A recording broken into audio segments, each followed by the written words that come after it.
capítulo 13 de Êxodo, versos 12 até o capítulo 14, o verso 15. Vamos ler de forma alternada. Tendo Faraó deixado ir o povo, Deus não o levou pelo caminho da terra dos filisteus, posto que mais perto, pois disse, para que porventura o povo não se arrependa, vendo a guerra, e torne ao Egito. Porém, Deus preservou o rodear a caminho do deserto, terra do mar vermelho, e alimentados subiram os filhos de Israel do Egito. Também levou Moisés consigo os ossos de José, pois havia este feito aos filhos de Israel jurarem solenemente, dizendo: certamente Deus vos visitará. Daqui, pois, levai convosco os meus ossos.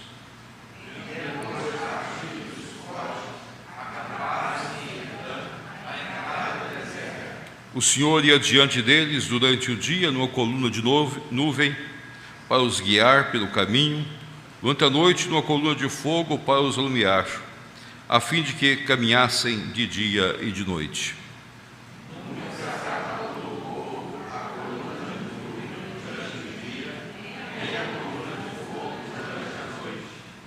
Disse o Senhor a Moisés: fala aos filhos de Israel que retrocedam e se acampem defronte de Pierote, entre Migdol e o mar, diante de Baal-Sefom. Em frente dele vos acampareis junto ao mar.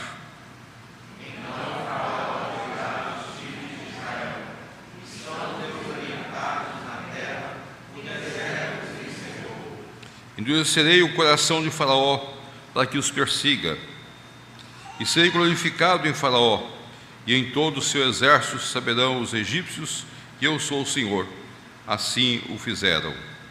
Sendo, pois, anunciado ao rei do Egito que o povo fugia, mudou-se o coração de Faraó e dos seus oficiais como o povo, e disseram: que é isto que fizemos, permitindo que Israel nos deixasse servir. E aprontou Faraó seu carro e tomou consigo o seu povo. Tomou também 600 carros escolhidos e todos os carros do Egito, com capitães sobre todos eles. Porque o Senhor endureceu o coração de Faraó, rei do Egito, para que perseguisse os filhos de Israel. Porém os filhos de Israel saíram afoitamente.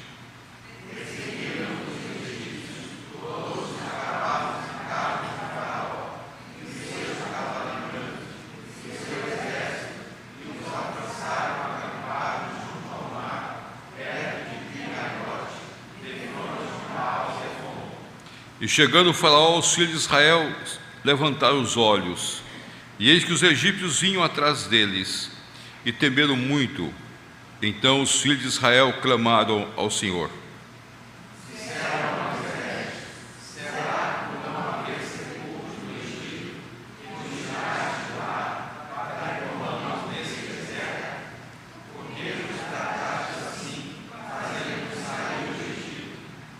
Não é isso que te dissemos no Egito? Deixa-nos para que sirvamos os egípcios, pois melhor nos fora servir os egípcios do que morrermos no deserto. Moisés, porém, respondeu ao povo: não temais, aquietai-vos e vede o livramento do Senhor, que hoje vos fará, porque os egípcios que hoje vedes, nunca mais os tornareis a ver. O Senhor pelejará por vós, e vos calareis.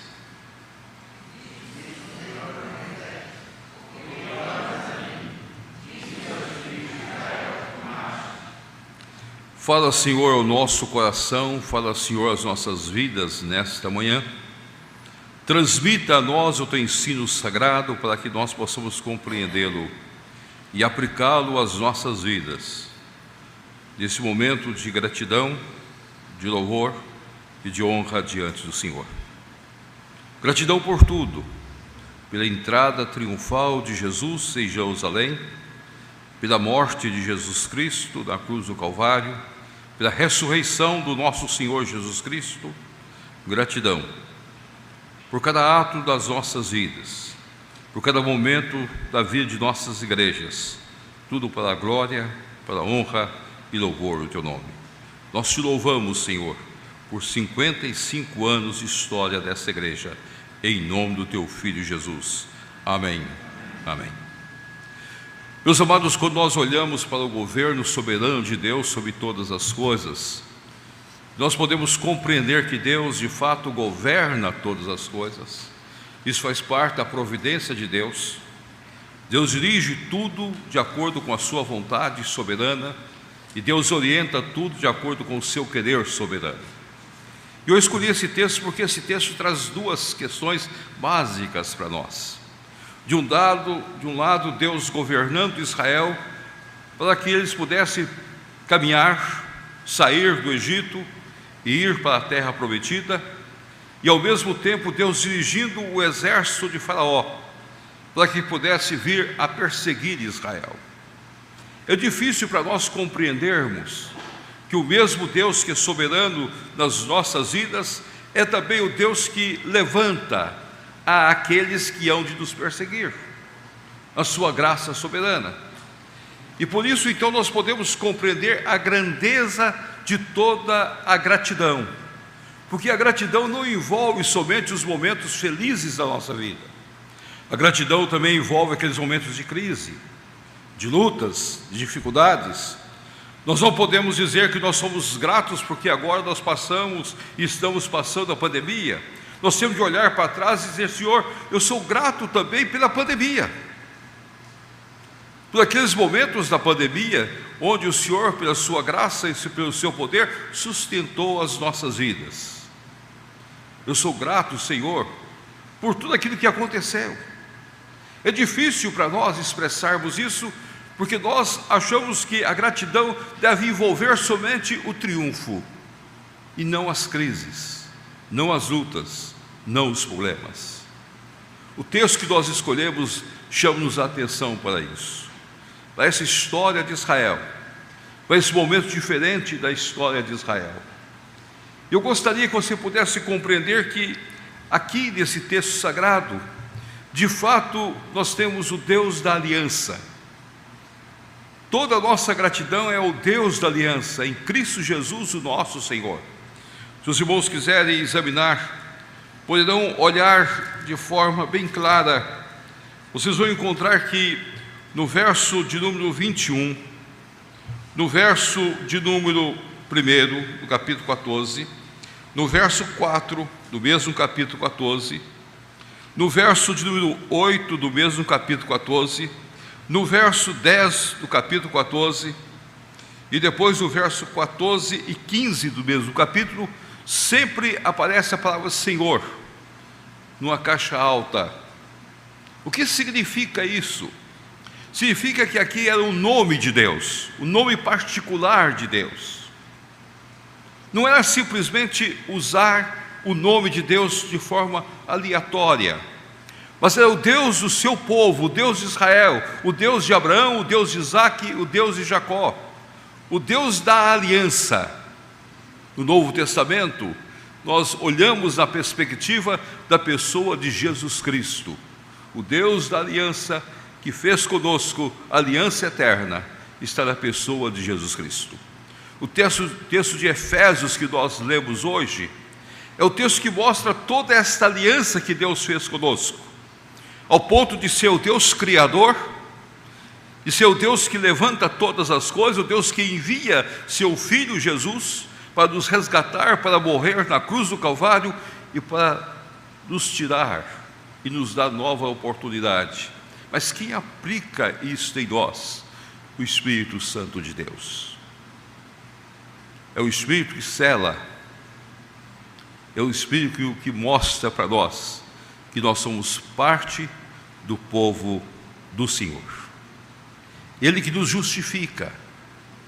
A justificação não é um ato posto em nós, mas Jesus morreu por nós, e ela é imputada a nós, dizendo para mim e para você, que mesmo sendo inocentes, sendo pecadores, em Cristo Jesus, nós somos justificados para andarmos em novidade de vida.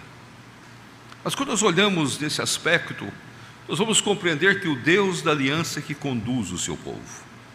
E aqui há 3 coisas que eu gostaria de chamar a atenção. Na soberania de Deus, é Deus que conduz as nossas vidas. Não há nada que acontece conosco que não seja pela condução de Deus. Deus conduz a cada um de nós, porque Deus conhece a estrutura das nossas vidas e Deus conhece os nossos corações. Quando você lê esse texto, a primeira coisa que você tem diante dos seus olhos, de uma forma muito clara, é que Deus toma a decisão de conduzir o seu povo, mas não o conduz pelo caminho mais perto. Aos olhos humanos, seria muito mais fácil ter conduzido o povo para o caminho mais perto. Mas Deus não o faz, porque Deus conhece o coração do seu povo. E Deus conhece o coração e aquilo que está na intimidade do seu povo. E o texto sagrado escreve: não o levou pelo caminho da terra dos filisteus, posto que mais perto, para que porventura o povo se arrependa, vendo a guerra, e volte para o Egito. Deus conhecia o seu povo, conhecia o coração do seu povo, e Deus então toma a decisão de levá-los pelo deserto. Eu gostaria que cada irmão pudesse compreender isso. Eu muitas vezes, quando eu leio as Escrituras Sagradas, eu começo a fazer uma certa ligação com a história da igreja. E a história da igreja tem alguns fatos que chamam-nos a atenção. Quando João Calvino ficou na cidade de Genebra, ele ficou em Genebra por determinação de Farel, Guilherme de Farel. E Guilherme de Farel fez uma coisa que possivelmente nós não faríamos. Mas Guilherme de Farel disse: Calvino, eu tenho convicção que seu lugar é aqui. Você pode querer ir embora, mas seu lugar é Genebra. Aí Calvino relutou, disse: não, eu sou de passagem, eu vou para Estrasburgo. Aí Farel olhou para Calvino e disse: eu vou orar a Deus para que venha um raio do céu, e esse raio venha sobre você e te mate no caminho de ida daqui para Estrasburgo. Calvino não tinha ainda a maturidade que mais tarde ele teve. A gente não adquire a maturidade de uma hora para outra. A história registra que naquele momento Calvino ficou em Genebra. Ficou 3 anos em Genebra. No final de 3 anos, Calvino tomou a decisão de proibir algumas pessoas de participarem da ceia, disciplinando aquelas pessoas por causa dos seus pecados conhecidos. Quando Calvino assim tomou a decisão, ele foi expulso de Genebra. O mesmo Deus que o levou até Genebra, o mesmo Deus que o colocou na cidade, é o mesmo Deus que o leva agora para Estrasburgo. Não o levou pela vontade dele, não o levou pelo querer dele, mas o levou como alguém que sai expulso da cidade. Deus tinha projetos para ele em Estrasburgo.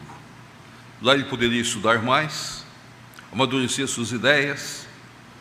Por isso nós sabemos que as Institutas foi um trabalho de Calvino de muitos anos.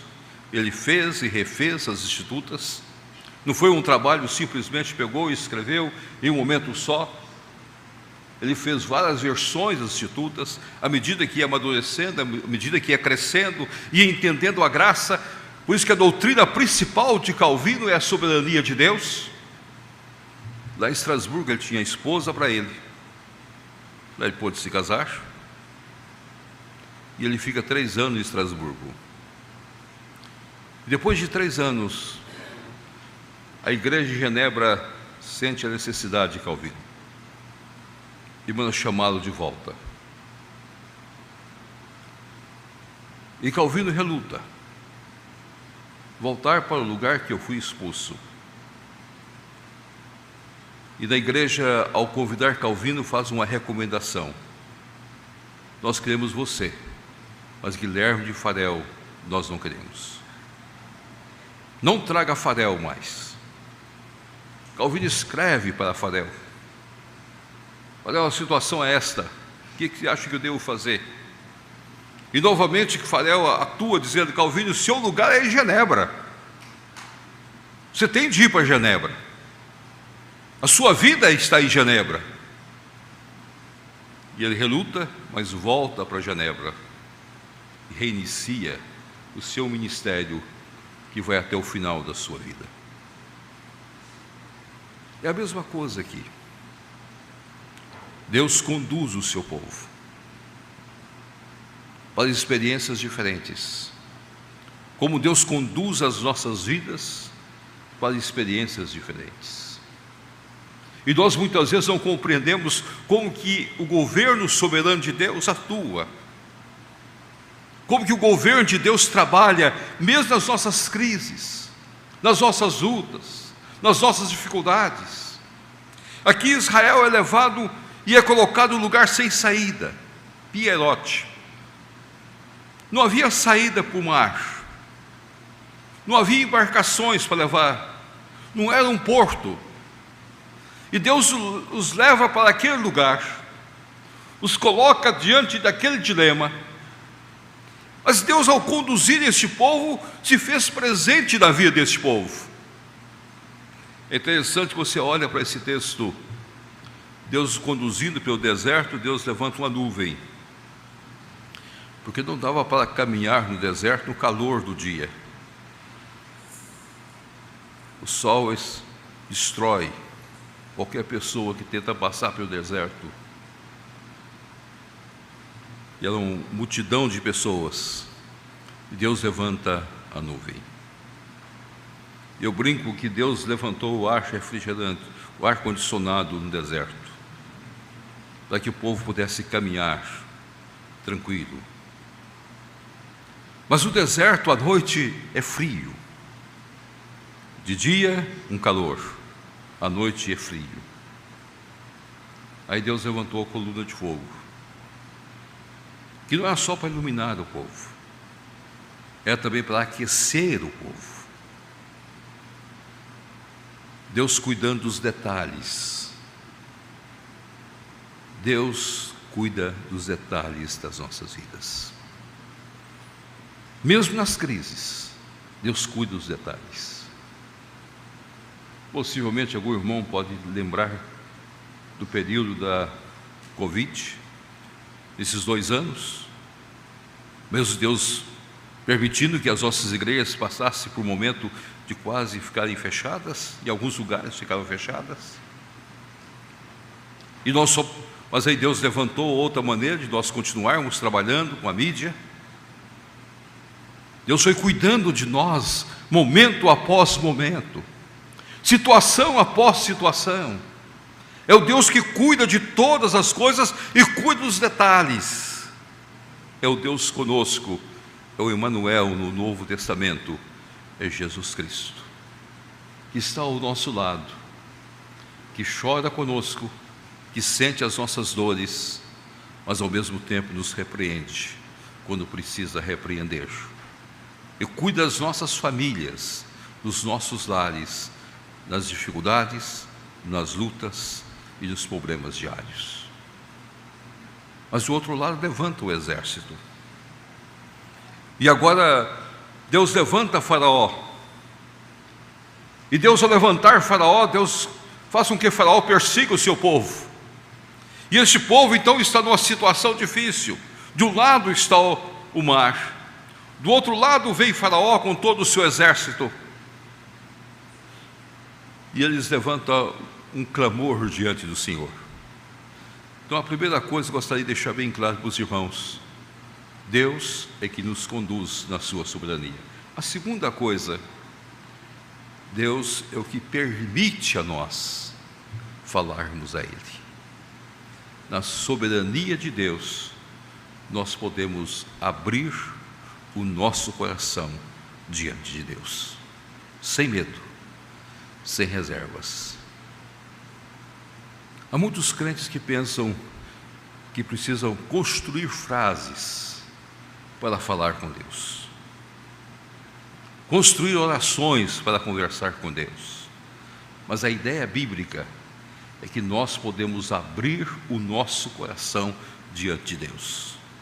E eu gostaria de levá-los a pensar nisso usando dois textos das Escrituras Sagradas. O primeiro deles está no livro de Jó.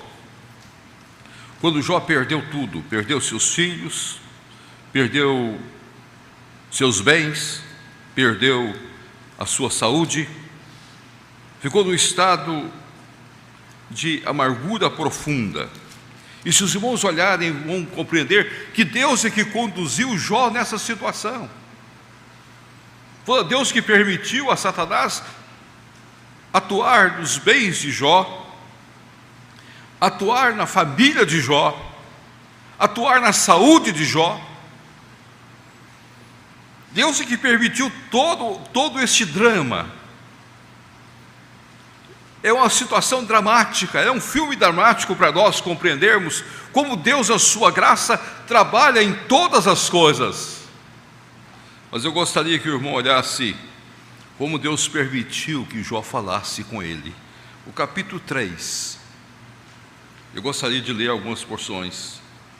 Depois disso passou Jó a falar e amaldiçoou o dia do seu natalício. A gente sempre pensa em Jó falando: bendito seja o Senhor, nu saí do ventre, nu voltarei. A gente só levanta essa frase bonita de Jó. Não, aqui no capítulo 3 há uma maneira cruel, dura, de Jó dirigir-se a Deus sem pecar diante de Deus. Essa liberdade que eu gostaria de resgatar da igreja de hoje. Nós perdemos essa liberdade de abrir o nosso coração diante do Senhor e falar o que vem e dizer ao Senhor o que nós pensamos. Disse Jó: pereça o dia em que nasci e a noite em que te disse foi concebido um homem.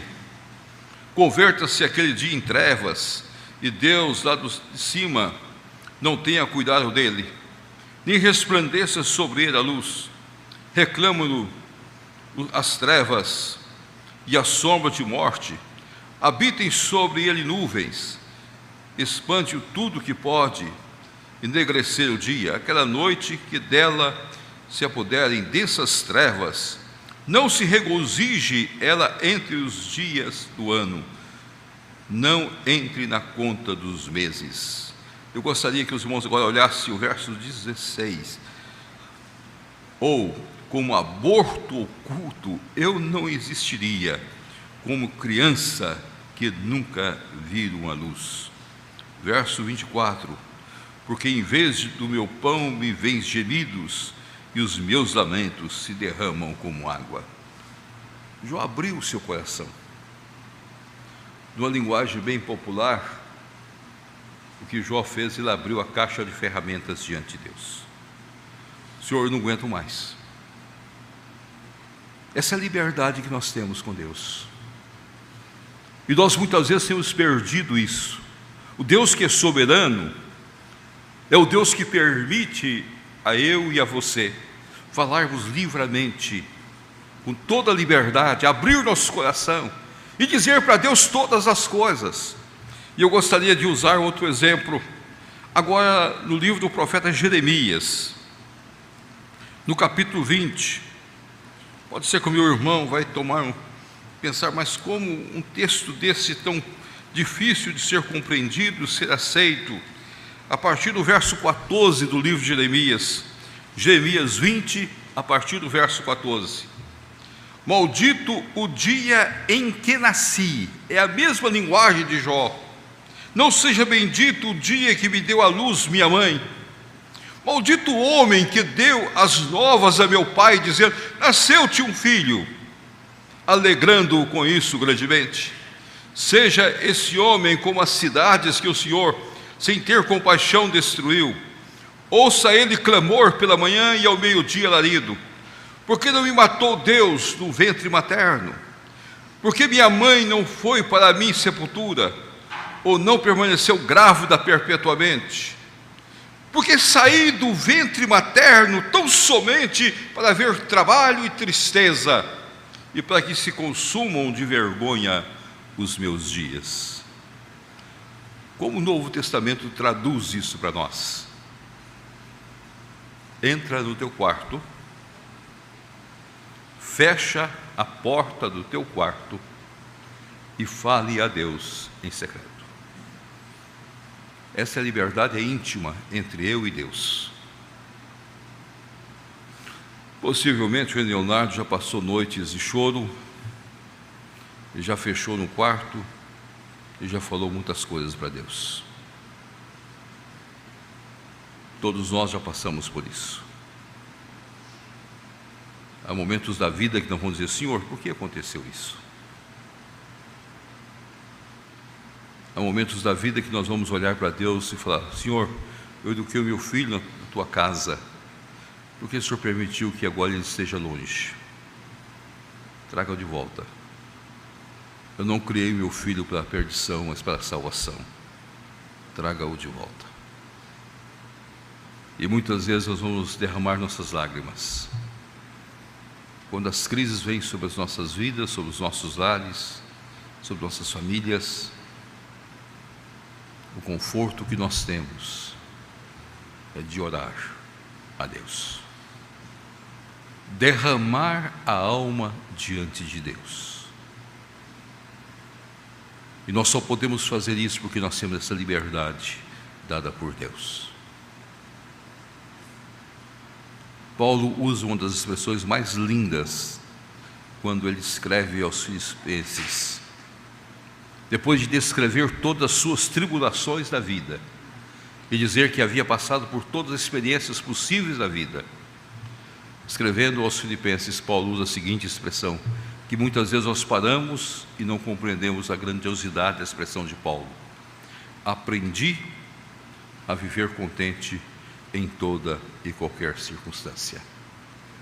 Mas a palavra-chave é aprendi. Há um crescimento, há uma maturidade que vai desenvolvendo no decorrer dos anos. A vida cristã é um crescimento diário, é um dia a dia diante de Deus. Eu estou com 46 anos de ministério e cada dia nós vamos aprendendo coisas novas diante do Senhor. Cada dia nós vamos compreendendo mais a grandeza de Deus e a beleza do Senhor. E cada dia mais nós vamos desenvolvendo essa intimidade com Deus, de podermos abrir nossos corações e derramar diante do Senhor. Por que nos trouxesse, Senhor, para o deserto, para este lugar, para morrermos aqui? Não havia, porventura, lugar no Egito para que nós fôssemos enterrados ali? Não seria melhor nós ter ficado no Egito? Meus amados, Deus permitiu. E quando você olha para esse texto sagrado, você vai compreender. E algumas pessoas levantam: mas será que esse povo não estava reclamando, questionando? Não, não é reclamação. É quando o coração se abre diante do Senhor. E se você olhar bem nesse texto, você vai ver que o Senhor colocado aqui é o Senhor do pacto. É diante do Deus do pacto é que nós clamamos a Deus. Lutero passou por um dos momentos mais difíceis de toda a sua vida. Lutero estava no castelo de Augsburg, traduzindo a Bíblia para a língua alemã. No período da Reforma, a igreja na Alemanha não tinha a Bíblia Sagrada na sua linguagem. E Lutero se isolou um período para que pudesse traduzir a Bíblia. Era um trabalho árduo, pesado, difícil. Mas Lutero ficou ouvindo notícias de fora. As notícias iam chegando.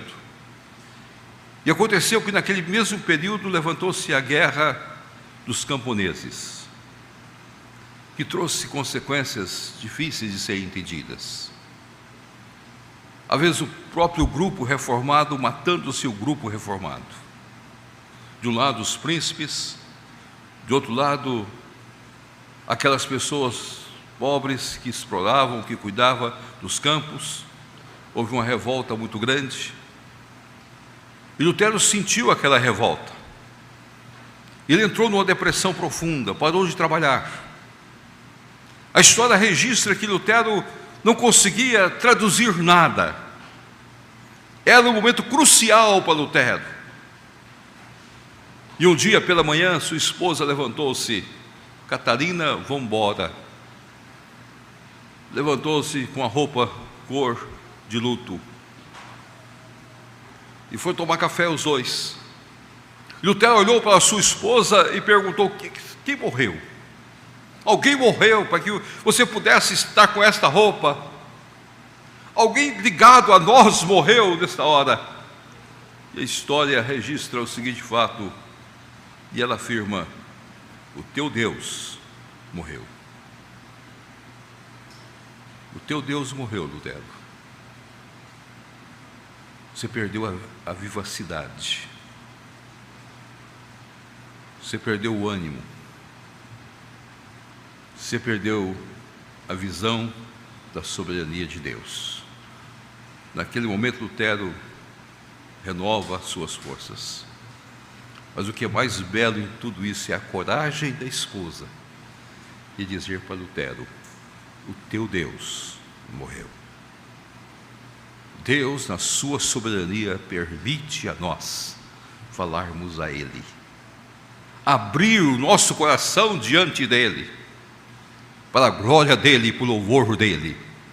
Mas é interessante que o mesmo Deus que permite a nós falarmos a Ele é o mesmo Deus que levanta pessoas para falar a nós e falar ao povo: não temais, aquietai-vos, eu vou pelejar por vocês. Diga ao povo que marche. É o mesmo Deus que levanta a sua voz. Deus trabalha sempre dessa maneira, soberania. Deus não nos deixa cair em desespero nas crises e nem na euforia dos momentos eufóricos. Deus nos dá equilíbrio. Ele nos ensina a entender que nós não precisamos temer, que as vitórias são dele.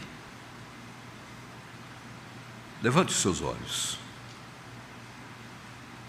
Levante os seus olhos, Elias. Eu tenho 7.000 que não dobraram os joelhos diante de Baal. Você não está só. Levante seus olhos, que você tem ministério para ser feito. Você tem que levantar outro profeta no seu lugar. Você tem que levantar outro rei para Israel. Cumpra o seu papel histórico. Levante os seus olhos e vê que abrir o mar é obrigação minha, não é obrigação sua. Quem peleja, quem luta as batalhas sou eu, não você. A vitória é minha. Não temais, aquietai-vos, eu irei pelejar por vocês. A minha graça e o meu poder estará presente. É assim que Jesus Cristo trabalha nas nossas vidas.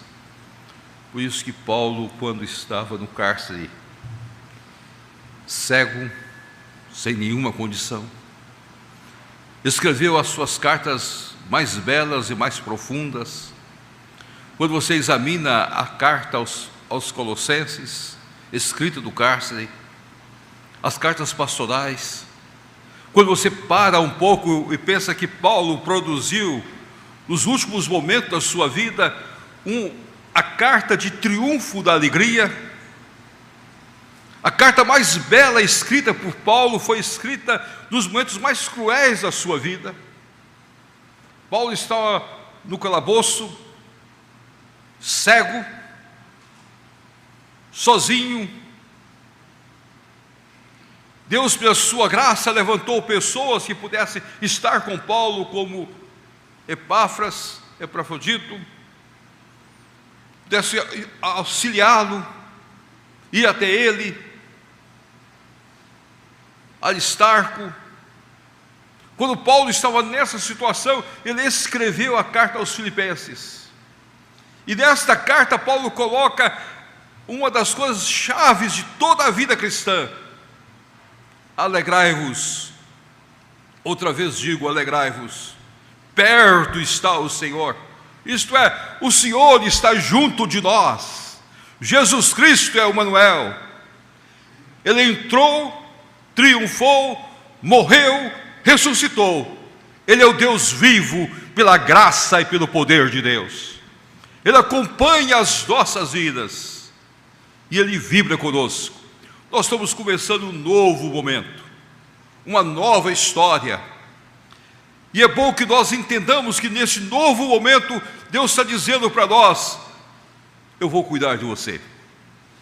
Pode ser que algum irmão tenha passado por momentos difíceis, mas eu vou cuidar de você. Eu vou cuidar da igreja. A igreja vai sair fortalecida, porque eu que estou abrindo as portas e abrindo caminhos de acordo com a vontade soberana do Senhor. Aquietai-vos, não temais. Não entre em pânico pensando que tudo está perdido. Eu dirijo todas as coisas. É assim que Deus trabalha, meus amados. Alegrai-vos. Gratidão tem a ver com essa ênfase principal, de entendermos a soberania de Deus.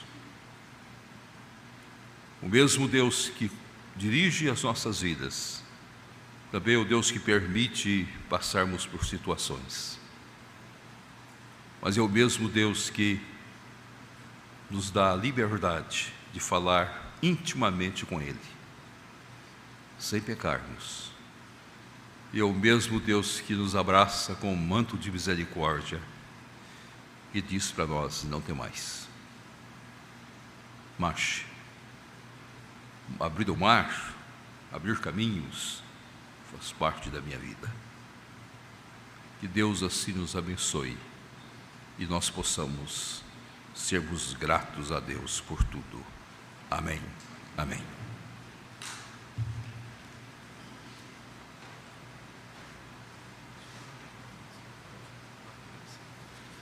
Obrigado, reverendo Roberto, mais uma vez a palavra que tanto edifica o nosso coração.